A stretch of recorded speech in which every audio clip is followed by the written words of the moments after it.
I think the first thing I'll do is go see Sushi. I've got to speak with someone I can trust about all of this.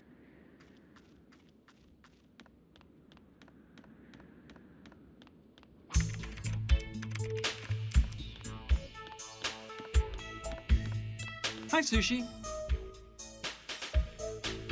Hi, Brian. How's it going? Did you find anything out? Actually, I did, but I'm not sure whether I'm too happy about it. Why's that? What happened? Everything Gina told me to wrap me up in this mess has turned out to be a pack of lies. Seriously? Tell all. Look, do you remember about Gina's father? Yeah, the poor girl saw them murder him in cold blood right before her very eyes. Well, forget about the murder. The old guy is living peacefully breeding sheep in Marion Bridge, Utah. What? And that's when Gina told me the truth. She can't return to New York because she wouldn't last 2 days. She plans to have me help her find the money that Johnny stole so she can start a new life. I don't know what to do.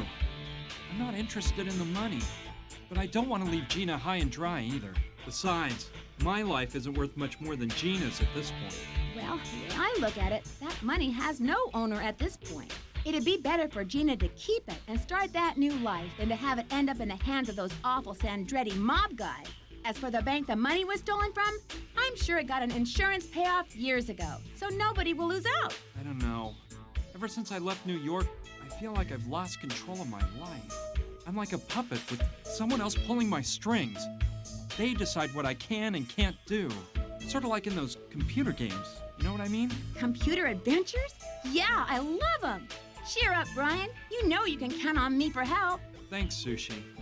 You're wonderful. Anyway, I gotta try and find Johnny's old trailer. We know it's around here somewhere, and I'm sure I'll find clues in it leading me to the money. An old trailer? I don't remember seeing one, but the truth is that I don't leave Douglasville except to go into the city for provisions. Maybe Rutger or Saturn know something. Yeah, I'll go talk to them. See you around, Sushi. Okay, see you soon.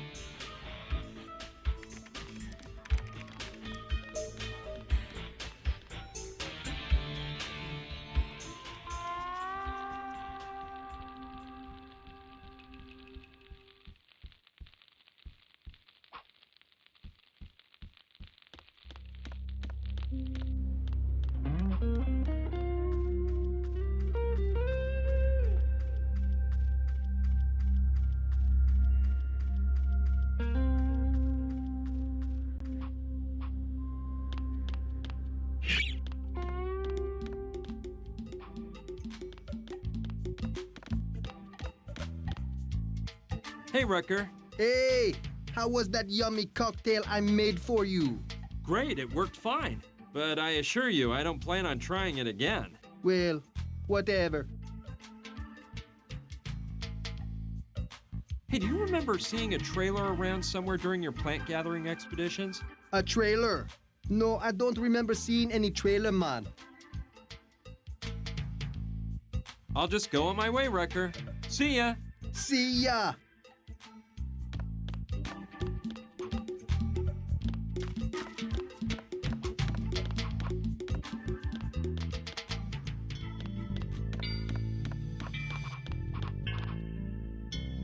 Hey, Saturn! What?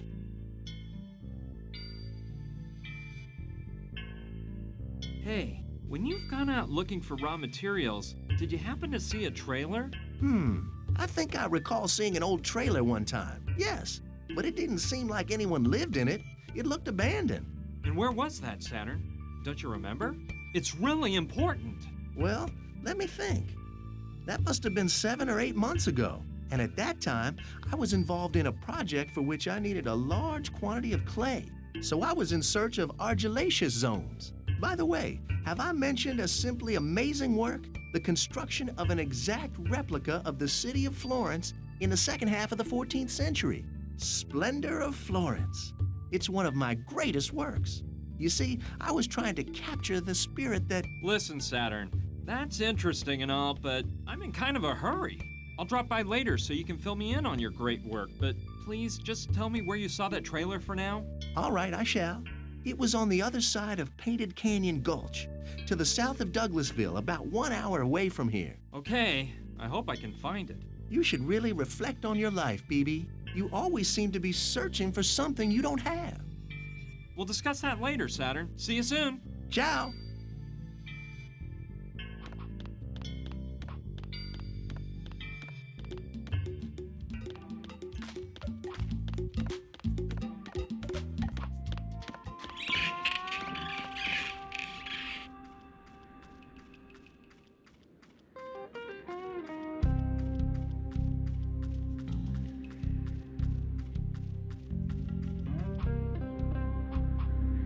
Okay, let's see if I'm able to find that trailer.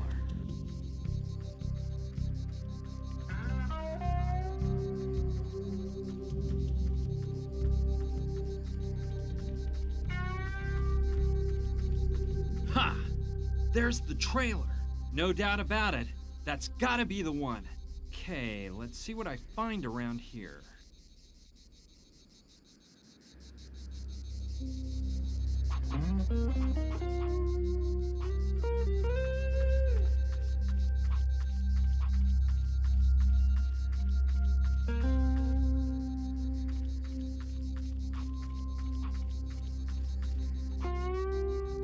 What a wreck.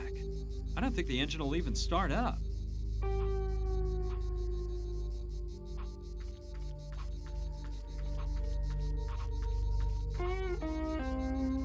Pretty old, but I think it should still be able to hold up the weight of a car.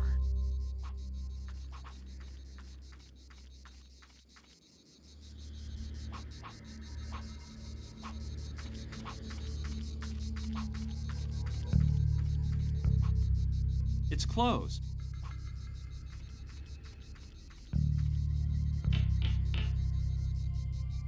Impossible. It's locked up tight.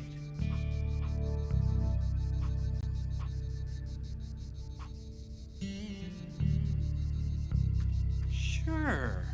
By using it as a lever, I might get that door open. It worked! I'm in. Let's see what I find inside. Ugh, what a stench. Place is a mess. I'd better move fast and get out of here as soon as possible. It's just filled with old clothes. I won't find any clues in there, just old clothes and some blankets. It's as big of a mess as the rest of this disgusting trailer. I wouldn't sleep in that bed for anything in the world. Don't see anything tasty, just some leftovers and a couple of empty bottles. No, that's okay. What for? The piece of cheese on the third shelf? I think it's already too late to save it.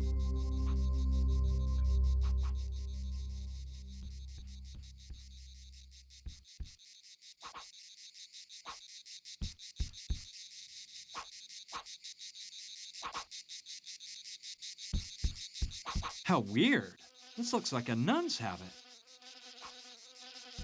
No, why would I want to take that? Plus, I'm very respectful about that sort of thing.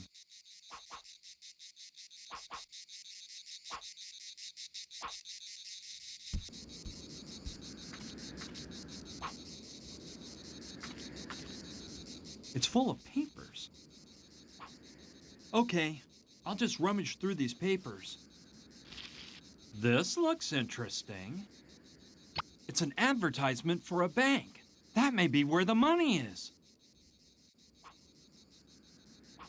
Okay, I'll take another look. There's nothing else of interest. I bet Johnny put the money in that bank. I have to find out if he really did.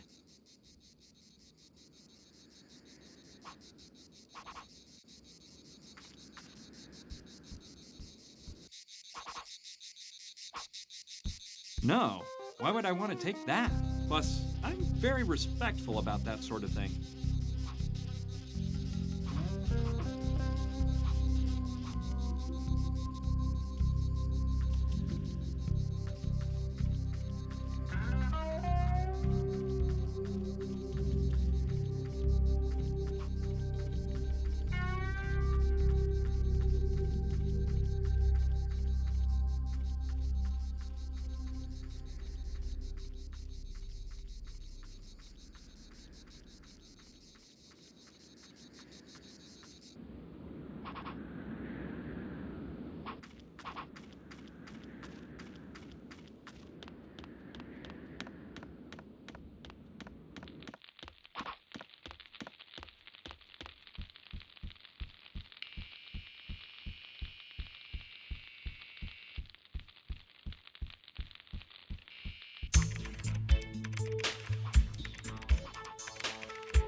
Sushi! Hey, Brian. Anything newsy? I found Johnny's trailer. How cool! And did you find any clues leading to the money? Yeah, I found a brochure for a maximum security bank in the trailer.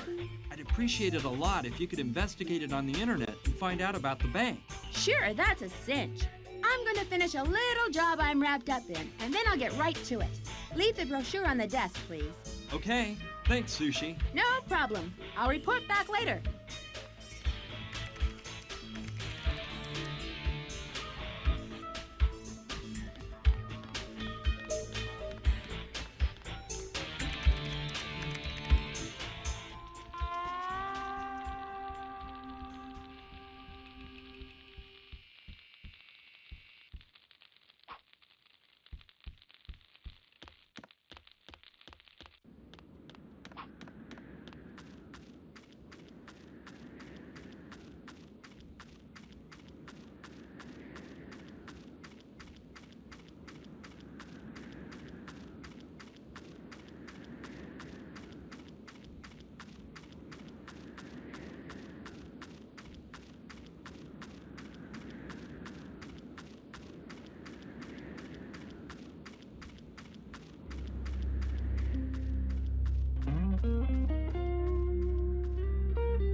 I don't think the locomotive is working.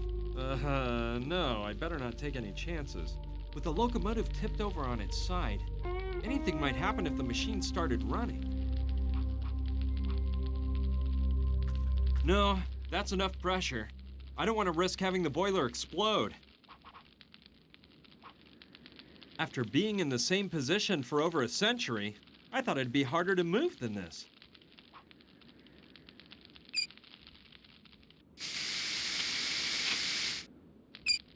Yes, a burst of steam blasted out.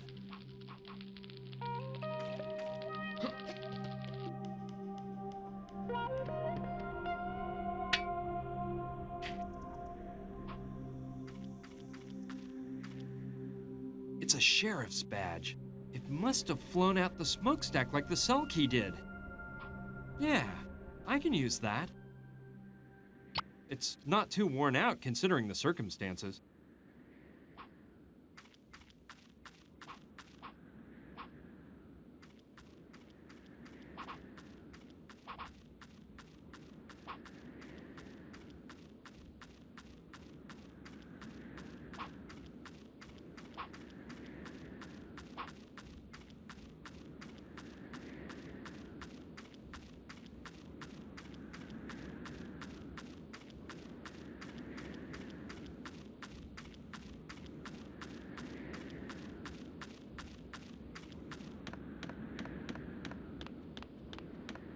Brian, come on up, fast.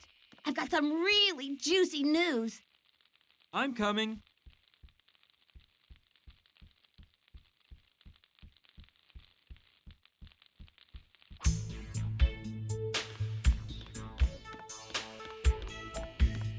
So, what did you find out? First of all, I investigated what type of bank the brochure you found is for. It's not any conventional bank. The customers rent safety deposit boxes to keep their stuff in. Money, jewelry, antiques, whatever. They don't have to give any explanation at all of what's deposited inside. And I assure you, the place is a veritable fortress. I need not say that there has never been a robbery or even an attempted robbery. Then, do you think Johnny put the money there? Well, it's a possibility. This type of bank charges its customers a fortune, and in turn, they pay astronomical taxes to the government in exchange for certain immunity. I mean, the police have no access to lists of customers or the items on deposit. That undoubtedly makes it a pretty safe place to stash money. Using my amazing skills, I broke into the bank's database, but I didn't see the name Johnny anywhere on the list of customers. That doesn't surprise me. If Johnny wanted to hide the money there, I'm sure he was more concerned about throwing the Sandrettis off than the police. But what really gave me a big clue was the security system used at the Mojave Bank. When customers rent a safety deposit box, They receive no key or magnetic card whatsoever. Nothing. What they do is perform a fingerprint analysis. And when customers want to access the box, they just place their index finger on a scanner for the computer to identify their fingerprint. And then they're let in. You catch my drift? Yeah, you're thinking of the bottle of formaldehyde I found in the sacred crypt. There you go. Then I researched the police databases, and I entered Johnny's full name, John Tawangyama. I verified that he showed up dead in a New York alley 2 days ago. I kept following the lead of his last name, which obviously isn't very common, and I found an interesting bit of info. 4 years back, a woman's corpse floated up in the Green Gila River. When they checked her identity, she turned out to be Sister Juana Buenadicha of the Santa Clara Mission in California. She'd been strangled and thrown into the river. A nun? No way! How was she connected to all this? Juana Buenadicha is the name she took when she entered the order.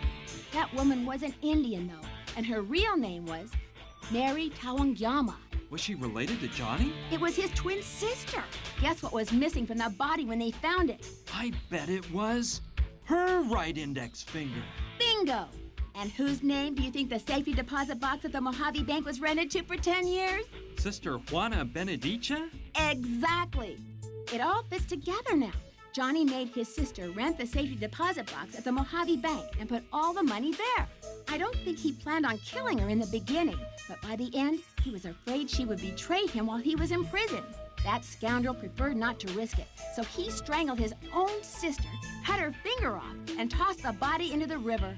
I guess he thought it wouldn't be hard to disguise himself as a nun and use his sister's finger to take out the money when the time came. Hiding the finger in the sacred Hopi crypt seems a bit unlikely, but I think he was running out of time by then, and he needed a safe place to keep the finger for all of the years he was going to be locked up in jail.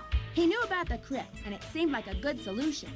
I suppose that what he never counted on was that the Sandrettis would get suspicious and go after him the minute he was released from prison. Good work, Sushi. I'm amazed. Thanks. Well, I don't think there's anything to stop you from taking the money using the plan Johnny already cooked up. Just to be on the safe side, it would be better for Gina to dress up as Juana Buenadicha. She can put on a nun outfit and use the finger. I don't think she'll have any trouble taking out the cash. These banks are famous for not asking lots of questions. Sushi, it's only fair for you to get some of the money. You've definitely earned your share. I don't really need it. No, Brian. You know, I don't like to talk about this, but I've actually got a lot of my own money already. I inherited a truckload and won't be able to spend it all if I live 1,000 years. I'm not interested in money, probably because I've never needed it. That's just me. Don't think twice, Brian. Have Gina get the money and start a new life. You just have to get a nun costume, and that shouldn't be a Wait, now I remember. When I was in Johnny's trailer, I saw a nun's habit on a hanger. How evil. I'm sure it was his sister's habit. Well, all the better. Go get that habit and you're ready. But don't leave without saying goodbye. Of course not, Sushi. Before picking up Gina to leave, I'll come by and say farewell. See ya! See you, Brian.